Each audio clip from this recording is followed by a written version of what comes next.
Hey, hello everyone. Today we will learn about properties of point estimation part 2. Previously we solved one example problem.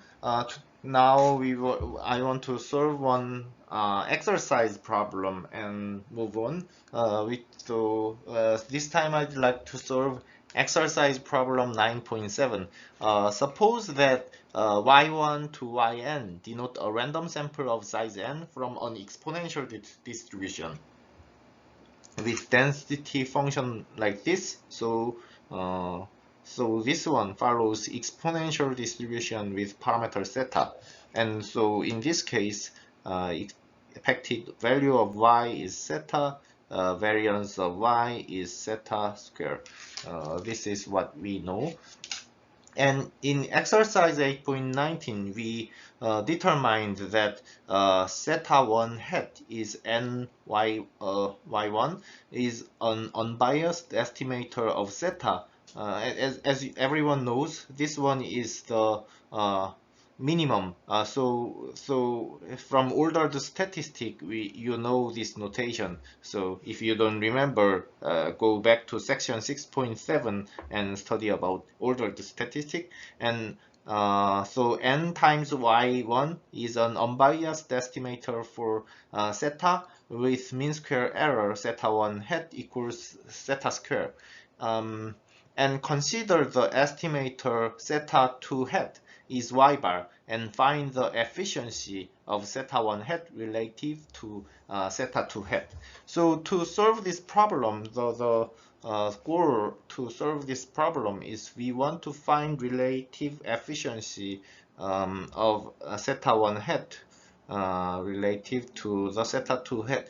So in this case, if these two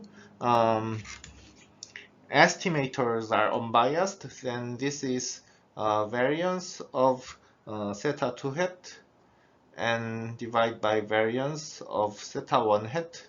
And let's check one by one. So for theta 1 hat, we need to find the distribution for the ordered statistic y1. So let's say we want to calculate the density function for the first the minimum of our samples.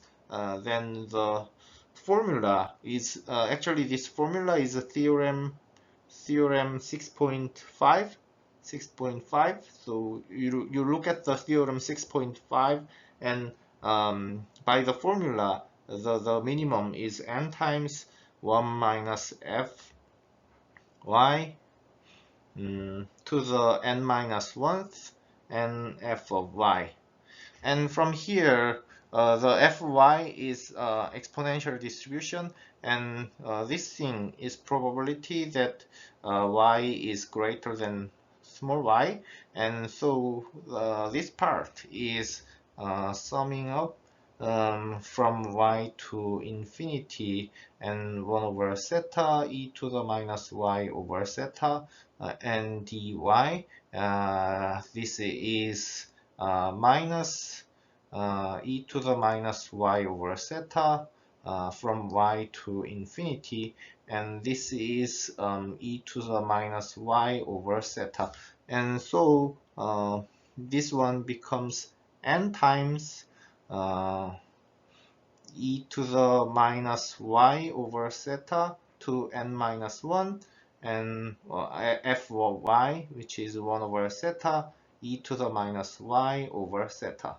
And so this one G1, this one is n times and actually if you n over theta e to the minus ny over theta. Okay, and actually you can write this thing like this. This is 1 over theta over n and e to the minus y over theta over n. And so what you know is that y1, this one follows exponential distribution with parameter zeta over n. So from here, what you know is that expected value of y1 is zeta over n, and variance of y1 is zeta square over n square. Okay, and our zeta 1 hat is n times y1, and so the expected value of zeta 1 hat is expected value of n times y1, and this is n times zeta over n, so it is zeta, so this is unbiased, and variance of zeta 1 hat, this is variance of n y1, and this is n square variance of y1, which is zeta square over n square, and so this is zeta square. And so we have proved that the MSC of zeta 1 hat is zeta square. So for the MSC, this is sum of bias part plus variance part. Since it is unbiased, MSC of zeta 1 hat is variance of zeta 1 hat, which is zeta square. And also for y bar, since y follows exponential distribution, so expected value of y bar, it is again zeta, and variance of y bar, this is n over variance of y over n, which is zeta square over n. And so we can put this and this thing to here. So the star equals variance of zeta 2 hat is zeta square over n, variance of zeta 1 hat is zeta square, and so the result is 1 over n. So relative efficiency is 1 over n.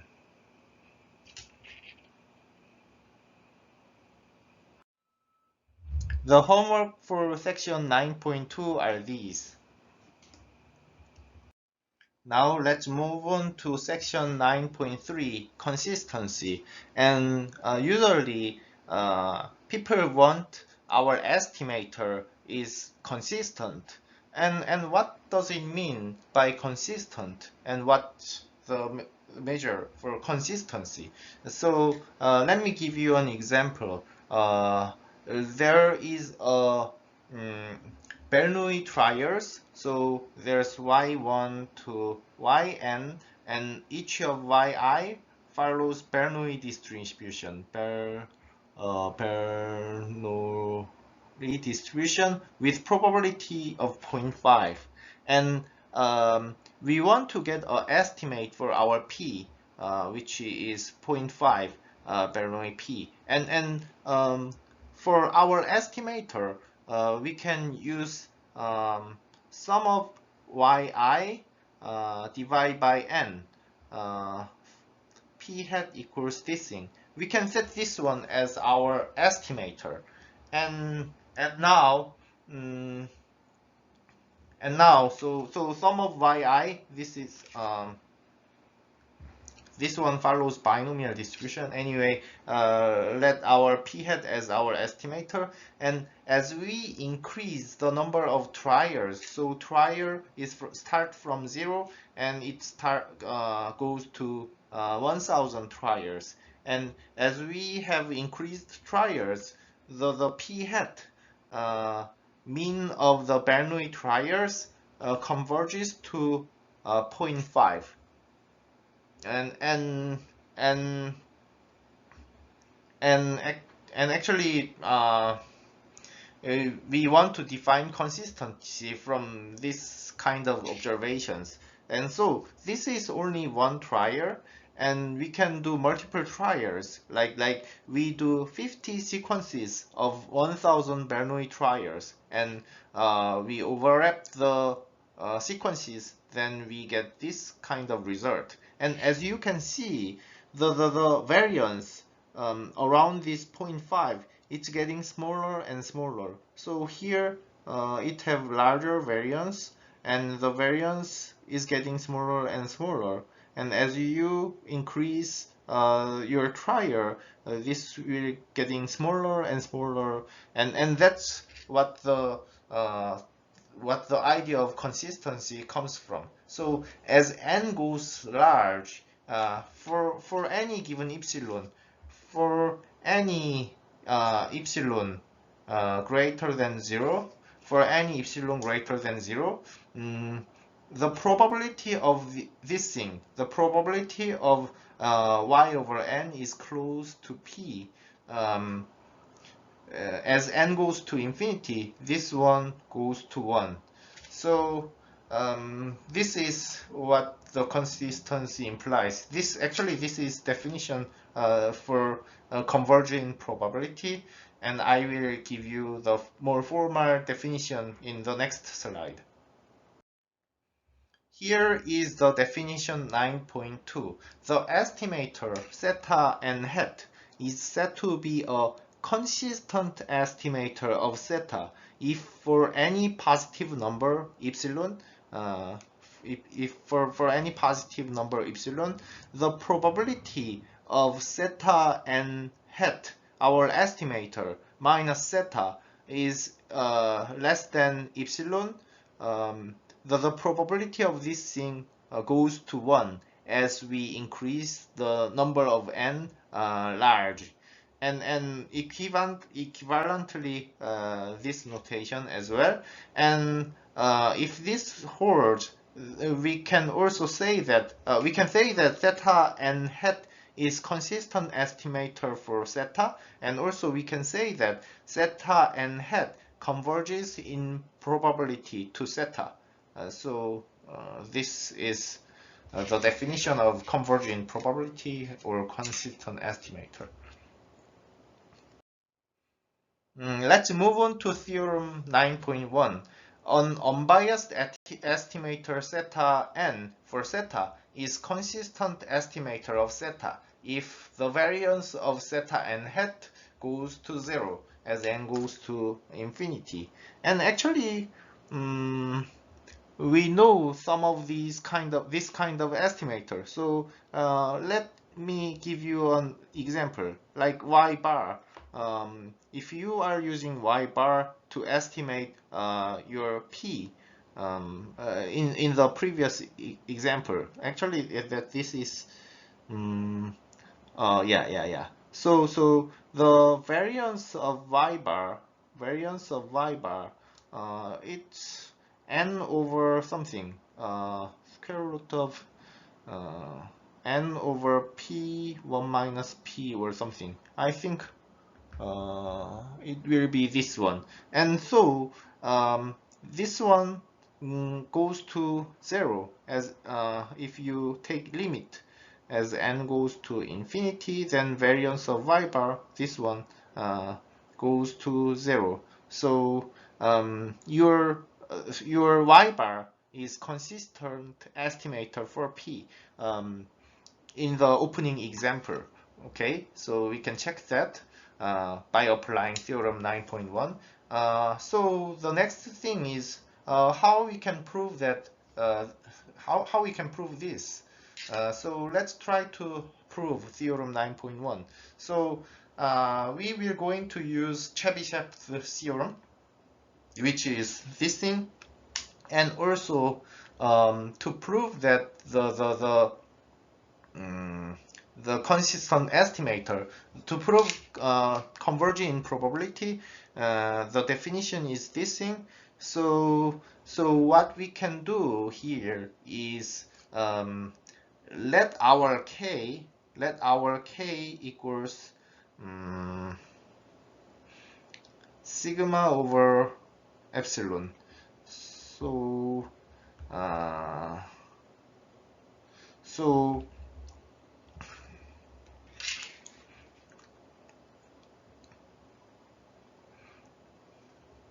So here theta and hat, this is random variable, something like y.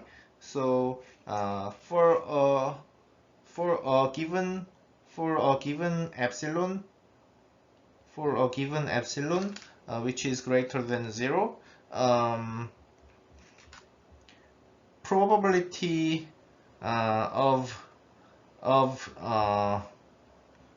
theta hat n minus theta greater than k sigma uh, is less than or equal to k squared by Chebyshev's theorem. And from here, let's define our k as epsilon over sigma. Then this one becomes probability of theta and hat minus theta is greater than epsilon is less than or equal to epsilon square over sigma square. Okay, and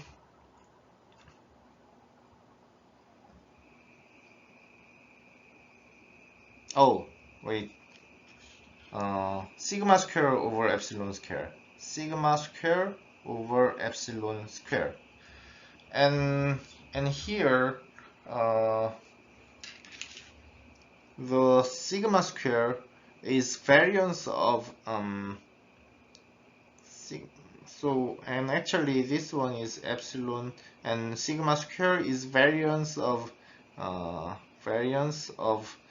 theta and this thing, and actually this one goes to 0.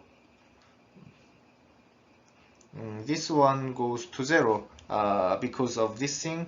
As n goes to infinity, this one goes to 0. So we have proved the convergence of improbability. For any epsilon, the probability of theta and hat minus theta is greater than epsilon, which goes to 0. So if this one goes to 0, then it will imply the convergence in probability. Okay.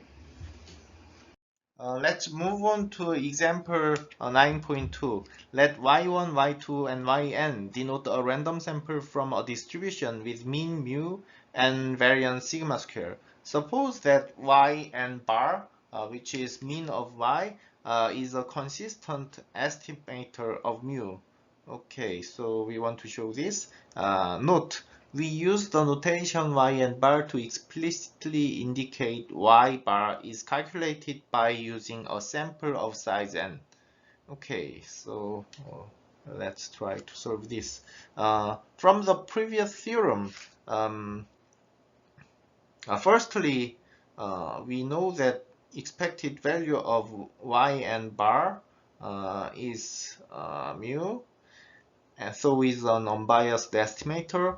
And also, if we calculate variance of y and bar, this is sigma square over n, and actually we know that limit n goes to infinity, variance of y and bar, this is actually, since this is sigma square over n, as n goes to infinity, this one is 0. And so by applying the previous theorem, the yn bar is a consistent estimator,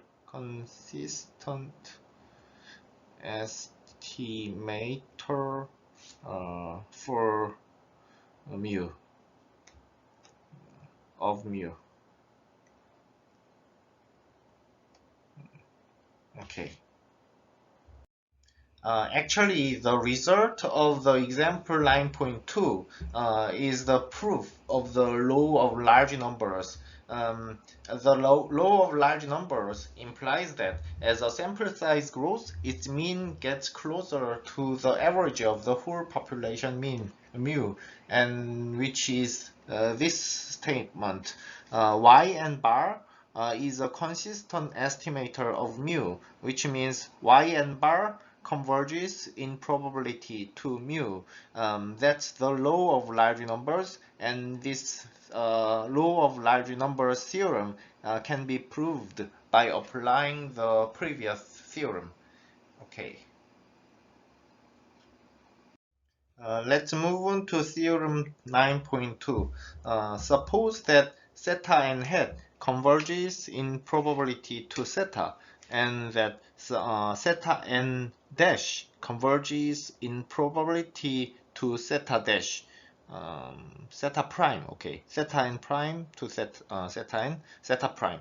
Theta and het plus theta and prime converges in probability to theta plus theta prime, and B is that theta and het times theta and het prime converges in probability to theta times theta prime.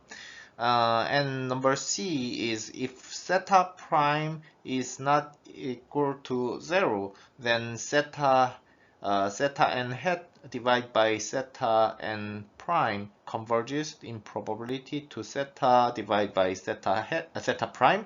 And if G is a real valued function that is continuous at theta, then G theta and het also converges in probability to G theta.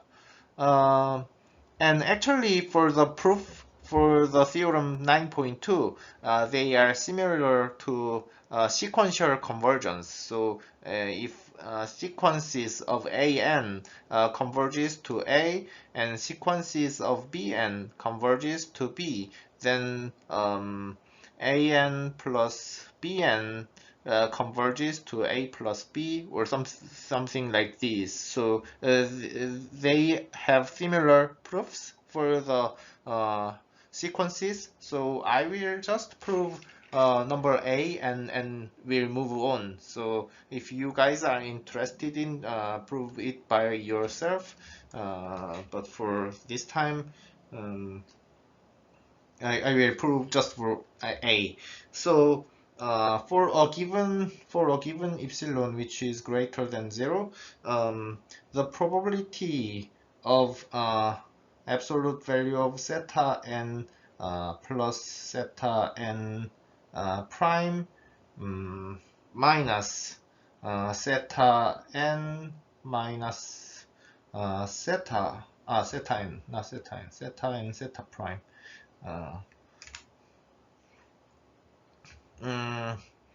is actually greater than or equal to epsilon, greater than or epsilon. Okay, so we want to calculate this probability, and from here, actually we can write it this way. The probability of this thing is greater than that, which is probability of theta n minus theta is greater than or equal to epsilon over 2, or theta n prime minus theta prime is greater than or equal to epsilon over 2. Okay, let's think about this. So if this condition holds, that implies that this one or this one. So if none of this one holds, this will not hold. And actually that's true. So think about the situation. You will find that the set here it's the bigger one. So the probability for this one is larger, and for this one for probability of A union B, probability of A plus probability of B, it's larger, so this becomes probability of theta n hat minus theta is greater than or equal to epsilon over 2 plus probability of theta n prime minus theta prime is greater than or equal to epsilon over 2. Okay, and from the definition, theta n converges to theta in probability, and also theta n hat, theta n hat prime converges to theta prime in probability. So this probability converges to 0 as n goes to infinity, and this probability converges to 0 as n goes to infinity. So this part converges to 0 as n goes to infinity. So we have proved the probabilistic convergence of this thing. The probability of this thing is less than or equal to 0. So the probability of this thing should be 0 as n goes to infinity. So this is end of the proof for part A. Let's move on to example 9.3. Suppose that y1 to yn represent a random sample such that expected value of yi equals mu, expected value of yi square is mu2 dash, and expected value of yi fourth is mu4 dash. They are all finite. Show that Sn square is a consistent estimator of sigma square, which is variance of yi. Okay, and to prove this, we can rewrite Sn to this notation. So from the first equation is that we rewrite this part to like that, and also to apply the law of large number of things, we rewrite this way. And from here, we want to show that Sn square is converging probability to some number, actually sigma square, converging P. So we will use converging probability, this thing converging probability to some number, and this thing also converging probability to some number, and this is A minus B, and both of them converge in probability, so all of them converge in probability to some number. That's what we will use for the strategy. And as we can notice, this one is mean of yi square. So the first term here, this is mean of yi square, and actually we can apply the law of large number from the previous example or previous theorem. So this one converges in probability to expected value of yi square, which is mu2 dash, and this is a finite number. And to apply this law of large number, we just need the condition that variance of yi square is finite, and actually variance of yi square is expected value of yi fourth minus expected value of yi square. I don't have enough space for this. So expected value of yi fourth minus expected value of yi square squared. And actually this one is mu4 dash, and this one is mu2 dash squared, and so the result of this is also finite. And so by using law of large number, the first term here converges in probability to this number. And what about the second term? Actually, y and bar again by law of large number, the yn bar converges to mu in probability, and also let our function is x square, then yn square. Uh, Using the previous theorem, this one also converges in probability to mu square. So this one converges in probability to mu square. Okay, and what else? And this sequence, as n goes to infinity, this one converges to 1. And so the term here, the whole term, converges to mu 2 dash minus mu square. And here mu 2 dash is expected value of yi square. And so this is actually variance of yi, So this is sigma square. The variance of yi is expected value of yi square minus mu square. So this is formula for variance of yi, and so this Sn square converging probability to sigma square.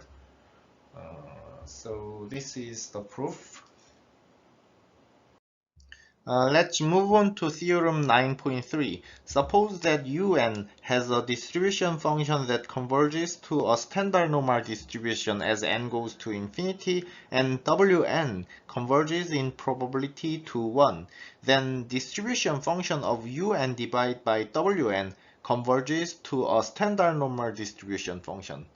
Okay, so to prove this theorem, actually, it can be if we prove the Schwarzschild theorem, this theorem can be directly applied to prove theorem 9.3. But we didn't learn converging distribution concept, so I will skip this part. So here, this means converging distribution. So Tn is any random variable, and as n goes to infinity, this Tn converges to z, converges to in distribution. And suppose that an, bn are random vectors and matrices such that an converges to constant A and Bn converges to matrix B. For some fixed vector A and matrix B, then the An plus Bn times Tn converges in distribution to A plus Bz.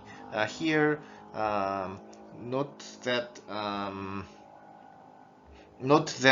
A and B are constant, and An and Bn are random variable, but converges in probability to A and B. And this Tn converges in distribution to Z. And then you can set this Tn as Un and set this Bn as so from here now Tn is not vector, and set Bn for if this is constant, set this as 1 over Wn, and then this one converges in distribution to Z, since Un converges in distribution to normal distribution. So by applying Schwarzschild's theorem, we can directly prove theorem 9.3, but solving the theorem for Schwarzschild's theorem, this is above the scope of this course. So probably if you are very interested, then you can go to graduate school in stat department and learn graduate level mathematical statistics. So I will skip this. Okay, let's move on to example 9.4. Suppose that y1 to yn is random sample of size n from a distribution with expected value of yi equals mu and variance of yi is sigma square. Define Sn square as this and show that the distribution function of this thing converges to standard normal distribution function as n goes to infinity. To show this, we already know that square root of n yn bar minus mu divided by sigma square follows converges to normal distribution by central limit theorem. So we know this result. And what else? Let's define this thing as our un, and also let's define our wn. So to make un over wn as this form, we can define our wn as Sn divided by sigma square. And from here, where to converge? I mean, Wn converging probability to what value? So to do that, let's define our function of x as x over sigma square. Then this function is a continuous function, and also since x is continuous function, the f of Wn converging probability to f of and what we know is that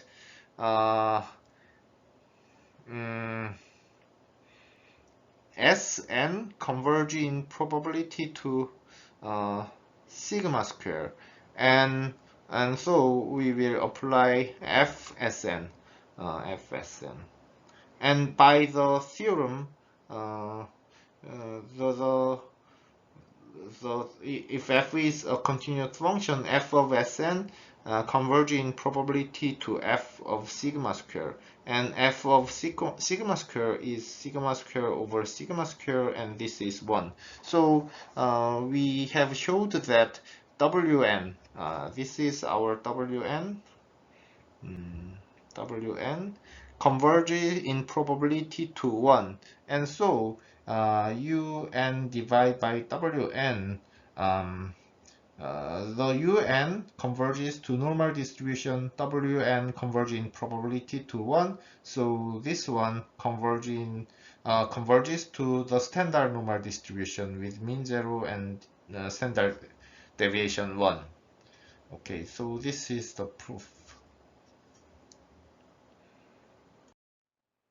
Okay, let's move to exercise problem 9.17. Suppose that x1, x2, and xn and y1 to yn are independent random samples from populations with mean mu1 and mu2 and variance sigma 1 square and sigma 2 square respectively. Show that x bar minus y bar is a consistent estimator of mu1 minus mu2.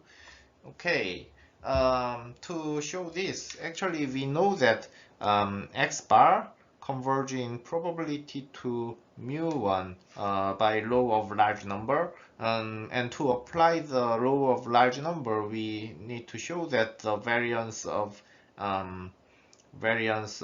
xi is constant, sigma 1 square, which is less than infinite, and as you know, the expected value of x bar, variance of x bar actually,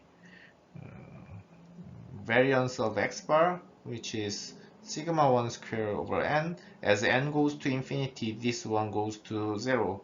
This one goes to 0 as n goes to infinity. So we can show x bar converging probability to mu1. And also similarly y bar converging probability to mu2, and by using theorem 9.2a, sum of two random variables, or minus, yeah. Sum of two random variables converges in probability to mu1 minus mu2 by using theorem 9.2.